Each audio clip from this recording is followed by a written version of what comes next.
కుమార్ గారికి కూడా ఈ కార్యక్రమానికి అటెండ్ అయినట్టు శుభాకాంక్షలు తెలుపుతా ఉన్నాను. అలాగే ఈ బిఎంఎస్ ఫౌండేషన్ డేకి సంబంధించి అటెండ్ అయిన మీ అందరికీ కూడా ధన్యవాదాలు, శుభాకాంక్షలు తెలుపుతూ మరి ఈ బిఎంఎస్ 1955 మరి అప్పుడు దత్తోపన్ ఎన్టీజీ గారు స్థాపించడం జరిగింది. మరి అప్పటి నుంచి ఇప్పటి వరకు 70 సంవత్సరాలు పూర్తవుతూ ఉంది.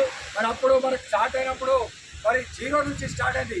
కార్యకర్తలు లేరు, బ్యాంక్ అకౌంట్ లేదు, మరి ఆఫీస్ లేదు, ఏం లేదు. ఒక్కడే స్టార్ట్ చేసిన మరి బిఎంఎస్ 1955లో స్టార్ట్ చేసిన బిఎంఎస్ ఈరోజు అంచెలుగా ఎదిగి ఈరోజు ప్రపంచంలోనే నంబర్ 1 స్థానానికి మరి భారతదేశంలో 2 అప్లికేషన్లో మరి వెరిఫికేషన్లో 2 సార్లు కూడా మరి ఈరోజు భారతదేశంలో నంబర్ 1 పొజిషన్లో ఉన్న సంస్థ ఏదైనా ఉన్నది అంటే మరి ఓన్లీ భారతీయ మద్దతు ఒకటే అని నేను చెప్తా ఉన్నాను. అందులో మనం అందరం ఉండడం కూడా మనకు అందరికీ కూడా గర్వకారణము. అలాగే మరి మన గత 2 సంవత్సరాలు కూడా మనము యూనియన్గా బిఎంఎస్గా మనం గెలవడం జరిగింది.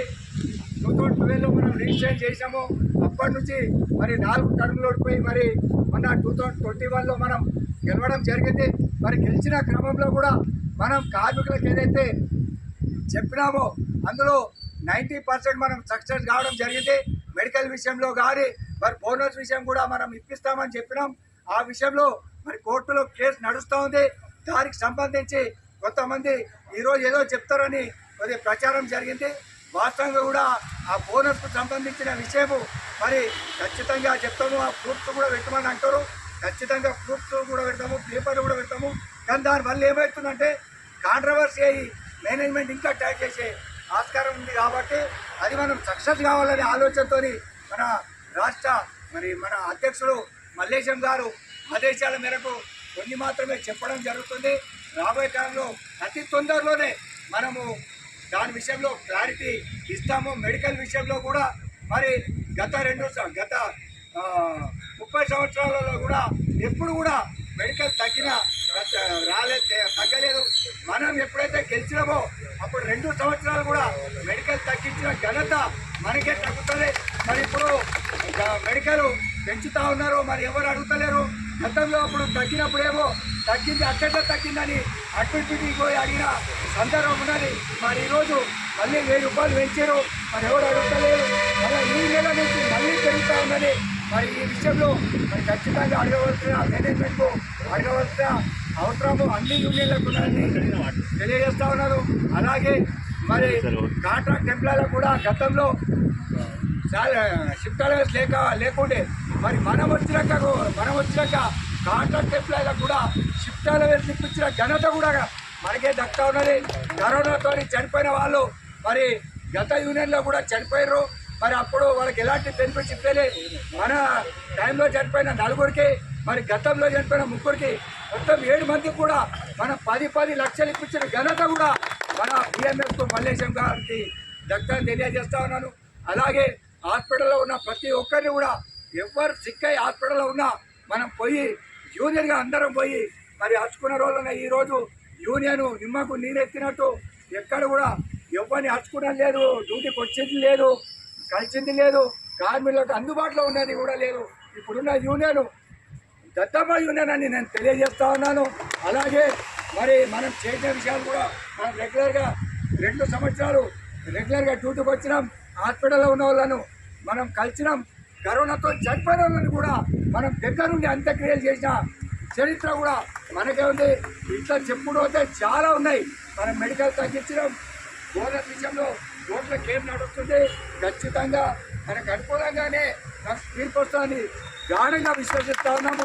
కొన్ని కోర్టుకు సంబంధించిన విషయాలు ఎక్కువ ఓపెన్గా మాట్లాడితే దానివల్ల మనకు మంచి కంటే ఎక్కువ చెడు జరుగుతుంది. కాబట్టి మన లోపల ఉన్న వాళ్ళకు కూడా నేను ఒకటి అప్పీల్ చేస్తూ ఉన్నా. మరి అన్ని సంఘాలు మరి మాకు సంబంధం లేదంటే ఇది అందరికీ సంబంధించిన విషయం. బోనస్ విషయంలో కూడా అన్ని సంఘాలు కూడా ఖచ్చితంగా రావాల్సిందని అడగవలసిన అవసరం ఉంది. మెడికల్ కూడా తగ్గించవలసిన అవసరం ఉంది. మరి ఈ నెల నుంచి పెంచుతామంటారు. మరి మేనేజ్మెంట్ అన్ని యూనియన్లు కూడా అడగవలసిన అవసరం ఉంది. యూనియన్ కూడా మరి ఖచ్చితంగా అందరికీ అందుబాటులో ఉంది. మరి డిపార్ట్మెంట్లో చాలా సమస్యలు ఉన్నాయి. ప్రొడక్షన్ ఇష్టం వచ్చాడు పెంచుతూ ఉన్నారు. షిఫ్ట్లలో రాణిస్తలేరు. మరి పంచ సిస్టమ్ పెట్టరు. పంచ సిస్టంలో కూడా మరో దగ్గర పడుతుంది, ఒక దగ్గర పడతలేదు. వాళ్ళు ఇష్టం వచ్చేది చేస్తూ ఉన్నారు. మరి ఈ విషయంలో అడిగే నాదుడు లేకుండా అయిపోతూ ఉన్నారు. కాబట్టి యూనియన్ కూడా చెప్తా ఉన్నాం, మేనేజ్మెంట్తో మాట్లాడి కార్మికులకు చాలా సమస్యలు ఉన్నాయి. డిపార్ట్మెంట్లో హరాస్మెంట్ పెరిగింది, శిక్షణలలో ప్రాబ్లం ఉంది, మంచి కార్డులలో ప్రాబ్లం ఉంది, క్యాంటీన్లో ప్రాబ్లం ఉంది, మెడికల్లో ప్రాబ్లం ఉంది. ఇట్లా చెప్పుకుంటే చాలా సమస్యలు ఉన్నాయి. కాబట్టి ఈ సందర్భం మీకు తెలవాలనే ఉద్దేశంతో నేను చెప్తా ఉన్నాను. ఇంకా రాబోయే కాలంలో మనకు చాలా విషయాలు చెప్పవలసి ఉన్నాయి. కాబట్టి అన్ని యూనియన్లకు కూడా రిక్వెస్ట్ చేస్తూ ఉన్నా, అన్ని సంఘాలు కూడా రిక్వెస్ట్ చేస్తూ ఉన్నా. రాబోయే మెడికల్ ఇప్పుడు ఉన్నది, మెడికల్ విషయంలో ఖచ్చితంగా ప్రశ్నించవలసిన అవసరం ఉన్నదని ఈ బిఎంఎస్ తరఫు నుంచి నేను డిమాండ్ చేస్తూ ఉన్నాను. అలాగే మరి ఈ కార్యక్రమానికి ఇచ్చే అందరూ కూడా నేను ధన్యవాదాలు చెప్తా ఉన్నాను. ముఖ్యంగా మన రాష్ట్ర అధ్యక్షుడు కళా శ్రీనివాస్ గారిని 2 నిమిషాలు మాట్లాడవలసిందిగా కోరుతాను. భారత్ మాతా కీ జై, భారత్ మాతా కీ జై. దేశం కోసం పనిచేస్తాం, తగిన వేతనం సాధిస్తాం. ఈ రోజున అందరికీ కూడా బాల గంగాధర తిలక్ జయంతి సందర్భంగా మీ అందరికీ కూడా శుభాకాంక్షలు తెలుపుతూ భారతీయ మజ్దూర్ సంఘ్ ఈ రోజున మధ్యప్రదేశ్ భూపాల్లోని కార్మికుల దేశంలో ఉన్నటువంటి అప్పటి పరిస్థితుల్లో దత్తోపంత్ టెంగడేజీ గారు ఈ దేశంలో రాజకీయాలకు అతీతంగా ఉన్నటువంటి కార్మిక సంఘాలు ఏవైతే ఉన్నాయో ఆ కార్మిక సంఘాల పైన కార్మికులంతా కూడా ఇబ్బందులకు కారణంగా ఏ విధంగా కార్మికులు ఈ దేశంలో రక్షించాలని చెప్పి భారతీయ మజ్దూర్ సంఘ్ను కేవలం 4-5తో ప్రారంభించడం జరిగింది. కానీ అప్పుడున్నటువంటి దేశంలో